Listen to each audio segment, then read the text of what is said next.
Hey, everybody, this is Martin Steed, and I am here with the one, the only, Dr. Melody McCloud. How are you? I'm doing well, Mr. Steed. How are you doing? Not fantastic as you are. There's a new announcement, something really special. You've got a new book. What is it? I do have a new book, and it is called Black Women's Wellness. I've got this guide to health, sex, and phenomenal living. And I'm happy to say that it has been endorsed by our beloved Queen Pauletta Washington, Denzel Washington's wife, and she's a great actress and musician. And also some other people, Dr. Jen Ashton from Good Morning America, Dr. Jeff Gardier, who's a psychologist that does a lot of TV that we all know, even with Real Housewives and all that. And Dr. Cedric Alexander endorsed it. He's a psychologist and also does a lot of public safety. So yes, a brand new book for Black women and men, head to toe. So let's talk about that. If you and your family are sitting at the dining room table, how and what should we do when we first open this book? Where should we go as a family? Well, that's a very good question, sir, because quite honestly, on page 15 in the very beginning of the book, I actually have a family medical history checklist. You may not see it through the screen, but it's a family medical history checklist because it's important for us to know what we come to the table with, and we need to know that grandma, granddaddy, mama, daddy, sisters, brothers, cousins, whatever, if they had heart disease, if they had diabetes, if they have certain cancers, if they have sickle cell, if they have multiple sclerosis. So I have asthma, I have all that in the beginning of the book. So we would check your family history. And then at the end of the book, I actually have a personal checklist you can do. So it's important for people to know the family history so you know where you're starting, what you're already at risk from just by being born into your family, and then to gain more information with information in the book and talking to your doctor. People would ask, as a physician, you can get paid and just run away, but you have decided to educate and to inform the Black community. Why is this important book another chronicle to help heal our community? Well, one, we need it. One reason why I wrote the book, this particular book, I've written books before, but the last major one that I had with Simon & Schuster 20 years ago was Blessed Health, which combined health and spirituality. Because, we'll be in church every week, at least before COVID. We were in church all day on Sunday and choir rehearsal Tuesday and Bible study Wednesday and prayer meeting Friday and back at it all over again. But we won't take one day a year and go get our checkups done. And I want people, even then in that book and also in this book, to apply the same discipline that you have to your spiritual health, to your physical health. Now, there hasn't been a book specifically geared to Black women's health in a long time. And I'll tell you, the publishing industry had this feeling that Black people don't read books, or that Black people don't read books about their health. And so I'm happy to say there is a book out there, and we really need people to realize and say, yes, we will read about our health. And I think COVID, the only thing good that came out of COVID is it made Black people and other minorities realize that we really do need to pay attention to our health, that we really are at higher risk of certain diseases. And now there's a reference out there for our Black women and our men to make use of that.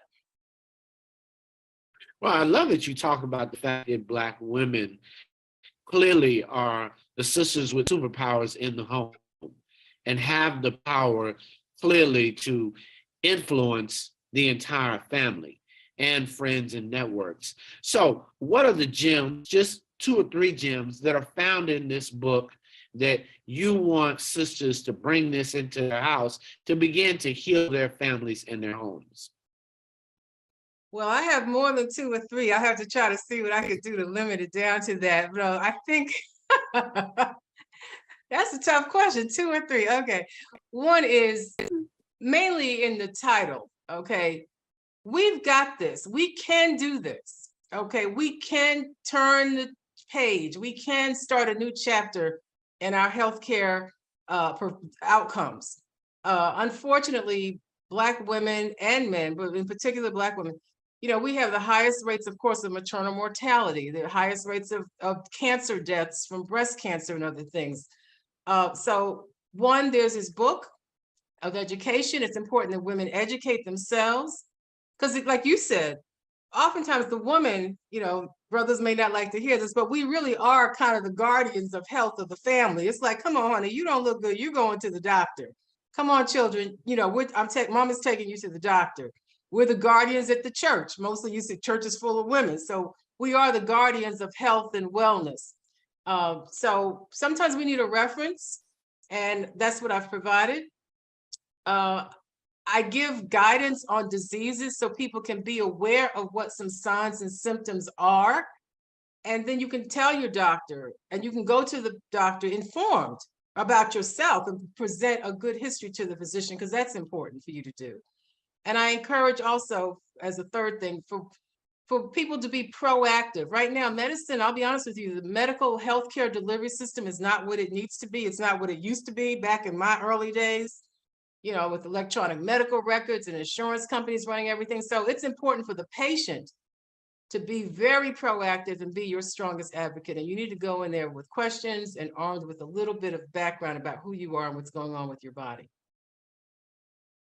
You know, if someone is saying, I want to read this book and change my personal journey with health, what are the 3 steps to starting a new journey with this book and with your health today? I need you to repeat that question, please. If someone was trying to start a new start and get on a new journey, taking this book out, what are the 3 things they need to do when they start out with this book to change their health perspective? Okay, well, that gets to, I would say, first of all, maybe look through the table of contents and see, because again, I covered everything. I busted my everything on this book, okay? Everything is in there, head to toe, not just OB-GYN issues, but everything: heart disease, diabetes, fibromyalgia, arthritis, musculoskeletal diseases, everything, relationships, love, and all that. But also, as I mentioned, in the back, I have this health questionnaire. So one thing they can do to start, because again, I don't expect everyone to read a health book maybe cover to cover. Not everyone's going to necessarily do that. Okay, but if you look through the table of contents, you might see a condition. It's like, oh yeah, let me read up about that. Let me read up about fibroids. Let me read up about sickle cell. Let me read up about whatever, in domestic violence. So you may do that. But also in the back, where I have this checklist where people can start to just check off. And again, it may not show well on the screen, but people can do like a checklist of, do you have this? Are you noticing that about your body? And take this very extensive checklist to your doctor. So that's one thing you can do. You just spend some time with yourself, put on a little music that makes you feel good, and just check off and do like a personal inventory of your health, and then take that to your doctor, because your doctor may be able to see some symptoms that go together that you as a layperson may not. So that's an easy thing to do. Well, let's continue on. Advocacy. How important, and you use the book as a notice, which I love. Buy the book for a friend. Allow them to look at it. Share it with the friend, and then the friend can take the kind of an inventory. Because do we do a good job of taking health inventory as a community? No, not really. If you want, next question. No, we don't. Okay. And again, we that's part of the thing of even having a fellowship of friends, of family. I know sometimes it's good even at family reunions for people to get together and maybe have a family health session and talk about issues that have passed on through the family, so they can go forth for the next year and try to be healthier, members of the family and things like that. But again, there are things that we all can do. and again, they're the leading causes of death that we have, which again, we suffer the most from. But here's an interesting point. A lot of people don't know this.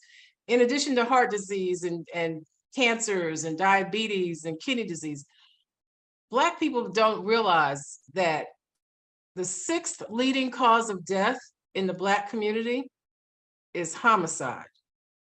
And it is not, homicide is not listed at all as a leading cause of death for any other demographic, but it is the sixth leading cause of death in the Black community. 1, 2, 3, 4, 5, 6, behind heart disease, diabetes, all that, we're homicide.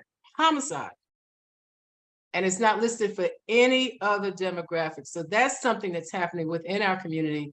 And I admit, I'm a proponent. We need to realize what's happening in that whole arena, because yes, we may have some cops doing some bad things, but I say Black lives must also matter to Blacks. And we are killing ourselves. Our young people are killing ourselves.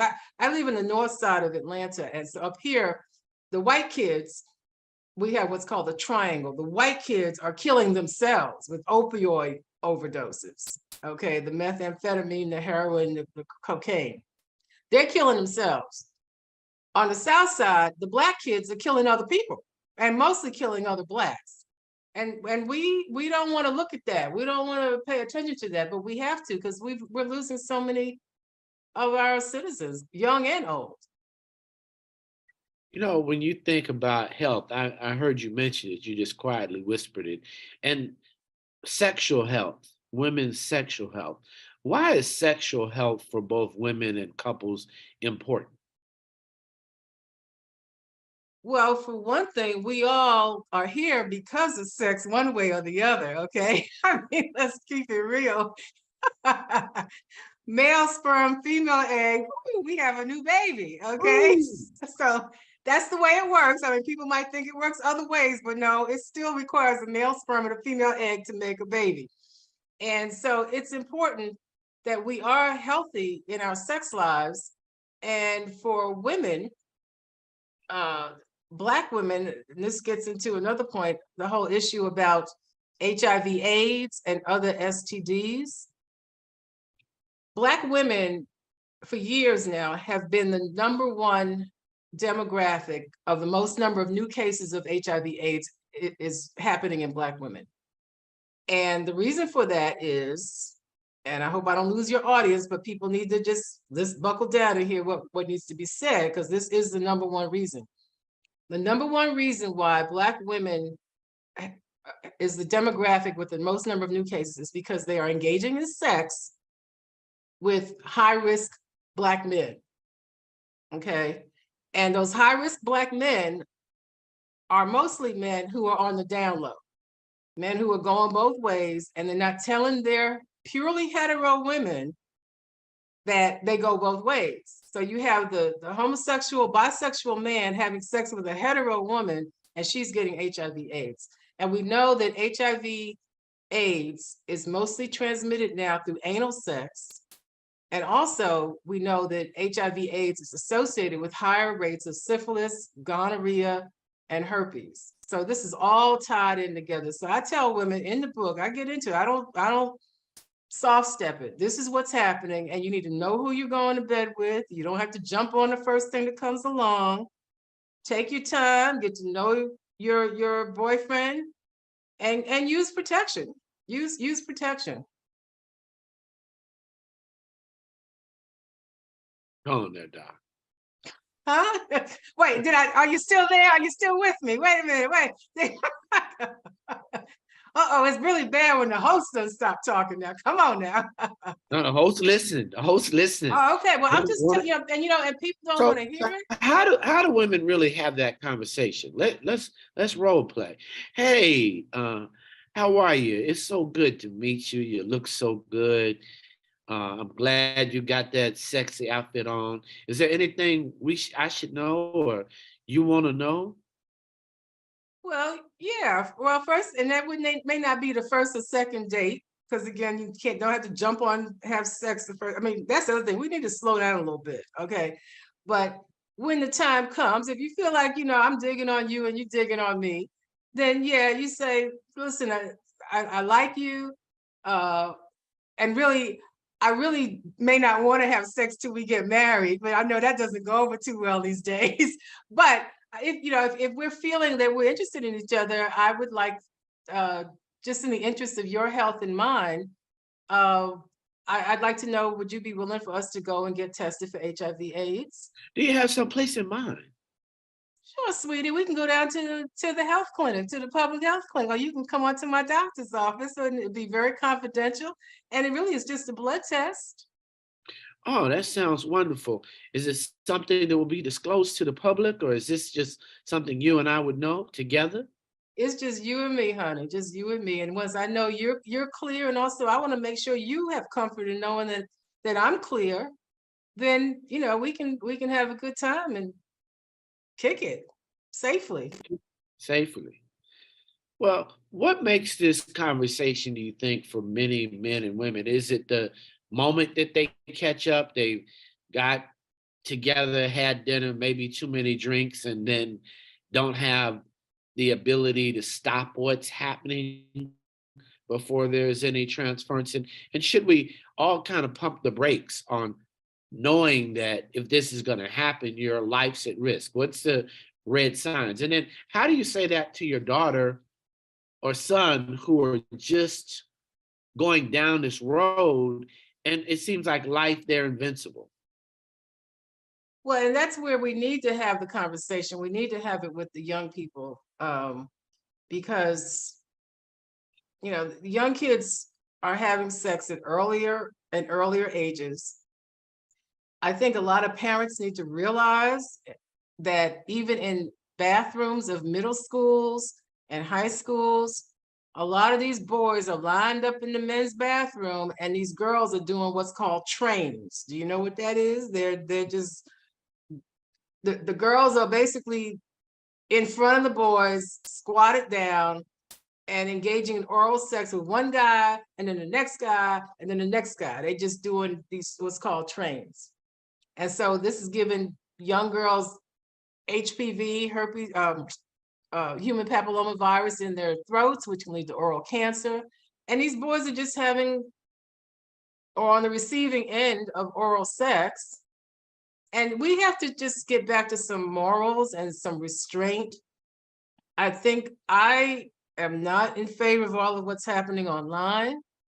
I think parents need to just, even with the crime, with the pregnancies, with the STDs, with everybody twerking, everyone wants to do a video, everybody's half naked. This is not really, I don't feel, what we as a people need to be doing right now. I think it's taking us down. This is not what Martin Luther King and the others marched for. And it's affecting our health. It's breaking up our family structure. We need to get back to some family structure. What do you, It's sad what's happening. so you as a physician, when you see these issues that are coming up, um, how do we educate a community where we really know that the challenge of honesty, sexual honesty, is not necessarily on the agenda of a community? Well, that's a good question, because really right now we've got to turn the page and stop what we're doing. And I honestly, I admit, I personally don't know what the answer to that is right now, because I can't grab millions of young people and say, listen, stop this. I mean, I can try to educate with my book or when I do public speaking. Personally, for me, what I can do.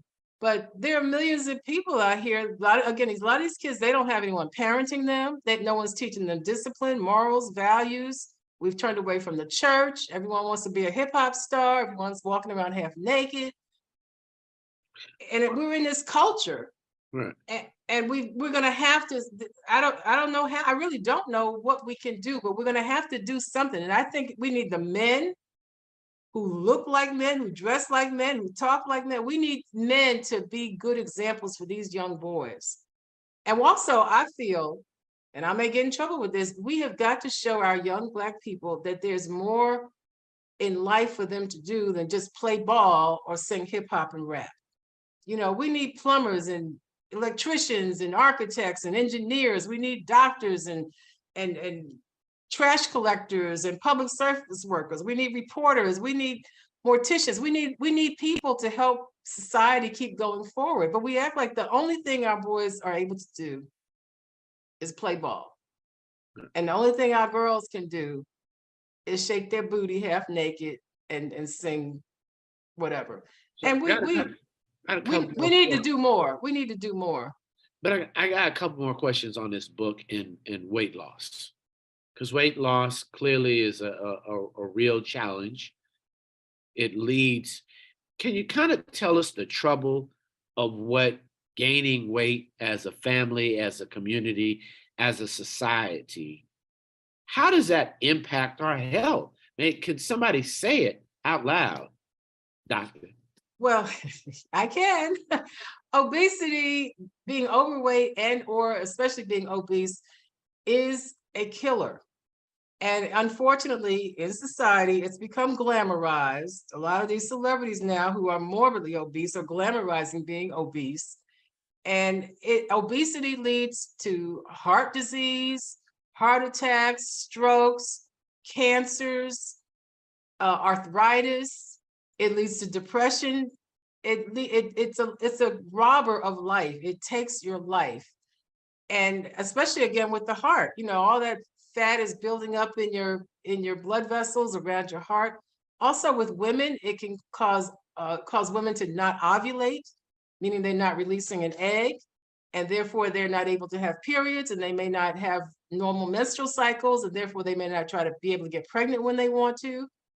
Surgically, as a surgeon, when I was in training, one of the residents over me, he had this thing that he would just put on the board: fat is bad, BAD.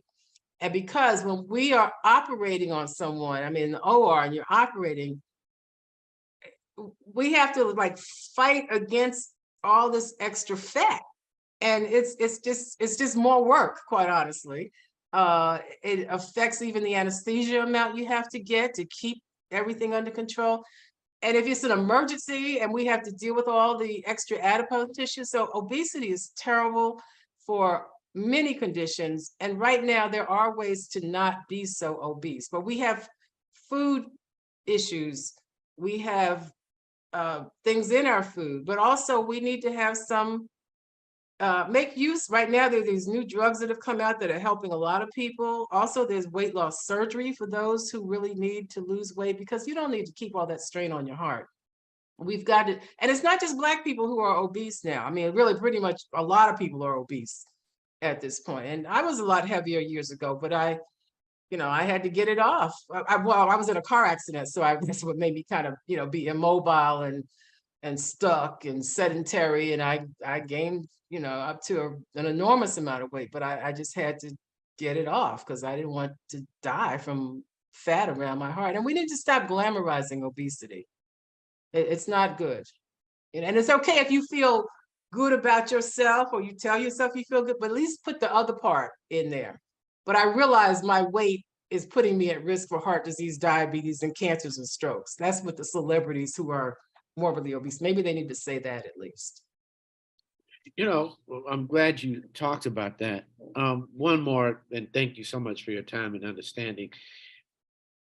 How does your book deal with the fragile consciousness of mental health that seems to be from the isolation of COVID, the influence of social media, the ravages and desires of materialism, and the confronting of racism still for over 400 years by Blacks, and their mental health and desire to be acceptance of a society that marginalizes their success and achievement and service and legacy in this country?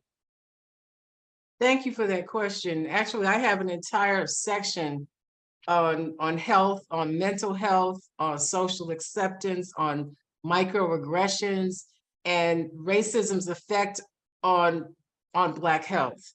So I have an entire section on that. Because and mental health is a big issue now for everybody, but Black people as a whole, and especially, well, Black men too, but especially Black women, you know, we're not pretty enough, you know, this or that, or we're still mammies, or we're looked down upon. Actually in the book, I have a minimized version of something I called, it's a chart I did, and it's called Societal Stress and Black Women's Health, the Rejection Connection. And I point to ways, things that have happened in society that cause us stress, things like colorism. Okay, we still got the colorism thing going on. The light folks are prettier than the brown skinned people. I feel too, the lyrics in some of these songs that people are dancing to, you know, it's not love anymore. It's called, we're being called all kinds of names out of our names. Another one is Black women. We are the least married demographic of all people. So, you know, and you know, we need to have some more marital support. We're the least married statistic. Our natural beauty is rejected. You know, when again, you know, white folks are tanning every day to get some color, but we already have it, but we're not pretty. We're not accepted. Sometimes we have some Black girls misbehaving, and then that in some people's mind reflects on all of us. Okay.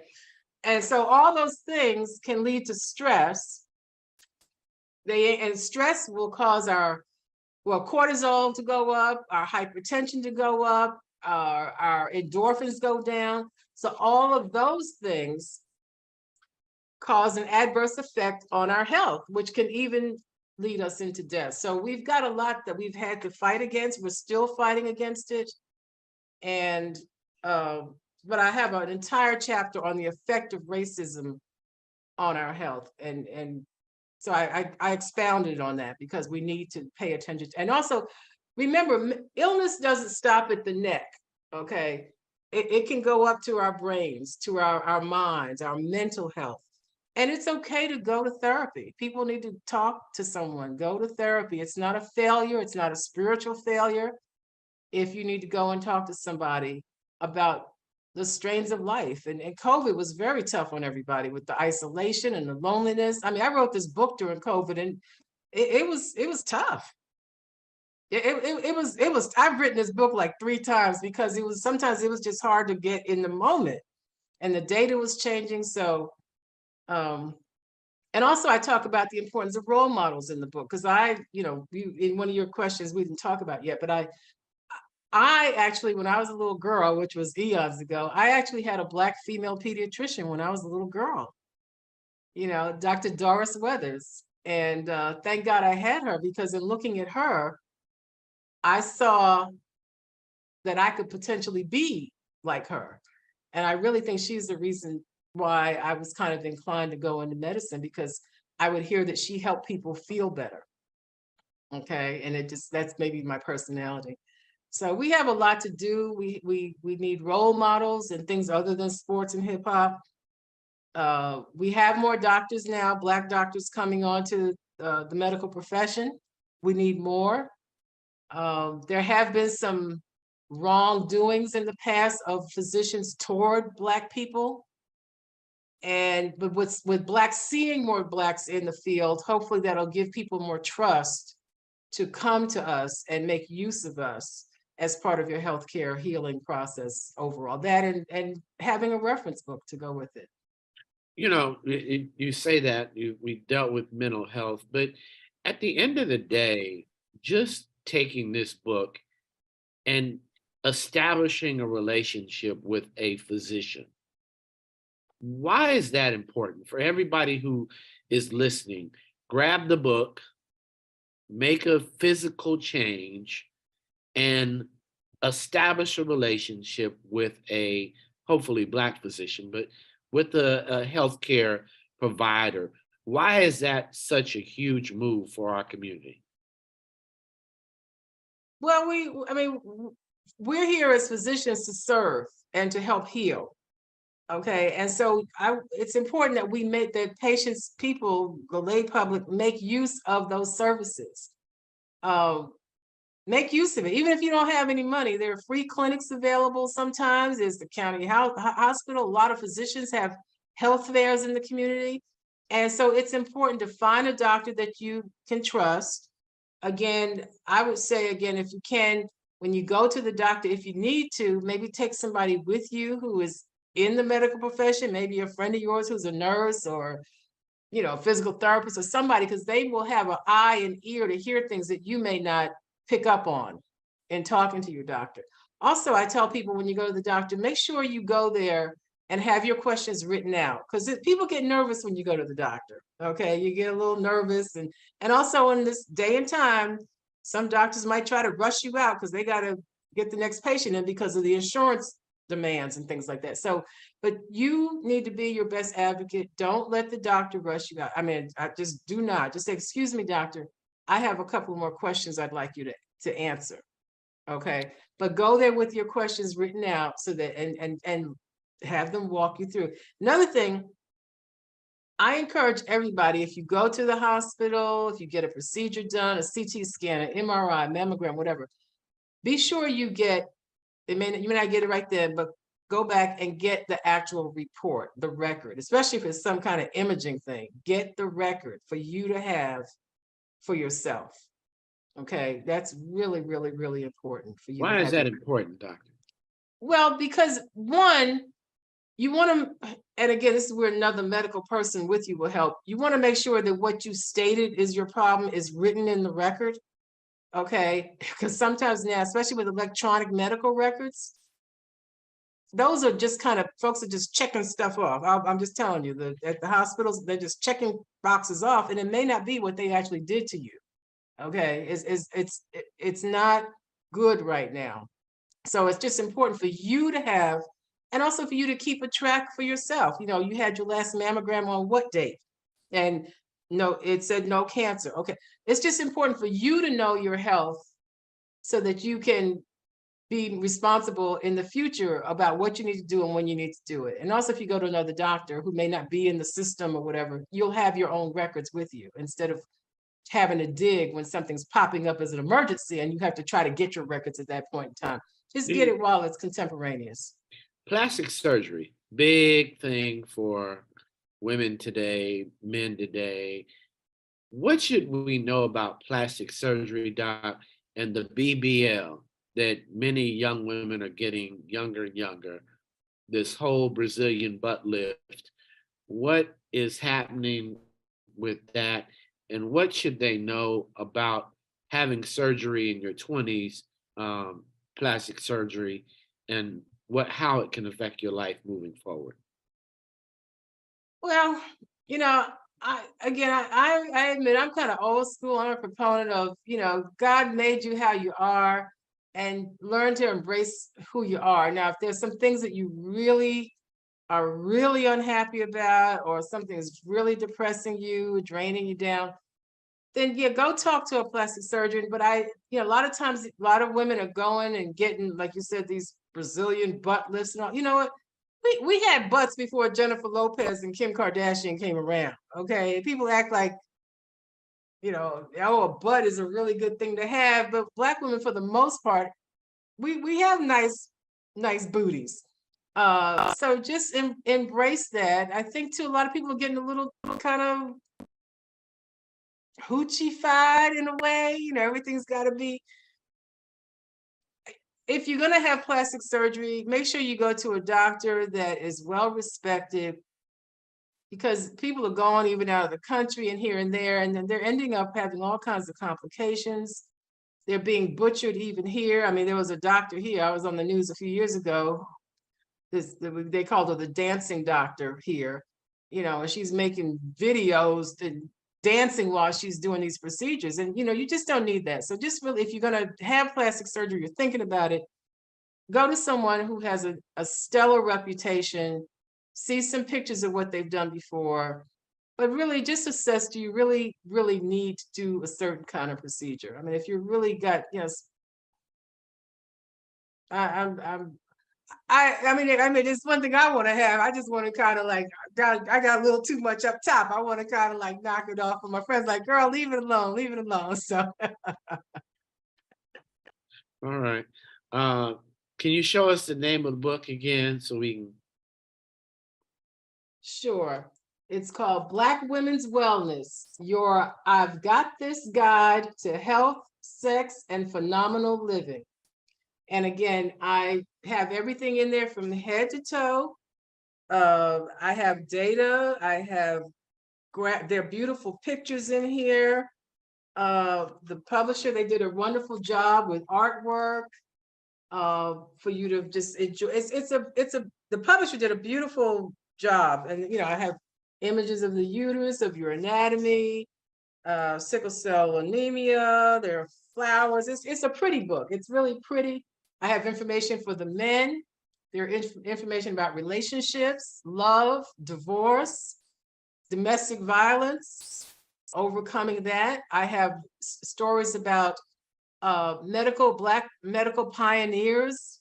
Again, Dr. Rebecca Lee Crumple, the first Black female physician in the US, who graduated in 1864 during the Civil War. I give lectures about her, as a matter of fact. Dr. Kizzmekia Corbett, people may not know that name. In 2020, a young Black female, she was instrumental in developing the COVID vaccine. Okay, so these are things that I have all in. I don't mind giving props to other people, so I tout these women as examples of what we can do, and we need to do better for ourselves. We can do better. I believe we can. We've got this, and we just have to put our minds to it, stay off social media so much, and make use of what's out there so that we can be healthier, happier, more successful people in the Black community. So, Doc, what would you say your superpower was for last question? Because you're a sister with superpower.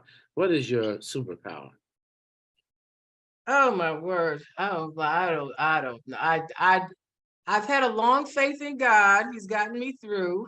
Because truthfully, I never knew any of my grandparents. I had an absentee father who I found and met when I was 49. My mother, God bless her in the early years, but I later realized she had some issues, I'll just say, that I really had to protect myself from. I don't have any siblings. So I think I was just blessed to have a sound mind and a faith in God and a few good friends too that I could lean on. And I also just kind of told myself, okay, you want to better your circumstance. I grew up poor in New York. And again, I didn't have any family. I didn't have any support. And I just had to say to myself what I would be. And then I did what I had to do. And that's what I saw that in a book. Say to yourself what you would be and then do what you have to do. And fortunately, I've been able to just stay focused even when there's a storm around me. So praise God, I've been able to pretty much stay focused. And I want other people to know, if I did that, I didn't have any help, really. If I did that, I know others can too. And also, I'm a very caring person. I'm a caregiver personally and professionally. So that's just who I am. Ladies and gentlemen, thanks for hanging out with us here at Health IQ with our sister with superpowers and Dr. Melanie McCloud. Thank you so much for all of what you continue to give so that we can heal our community and instill a healthier body, mind, and soul. I'm Martin Steed here on Health IQ. Thank you.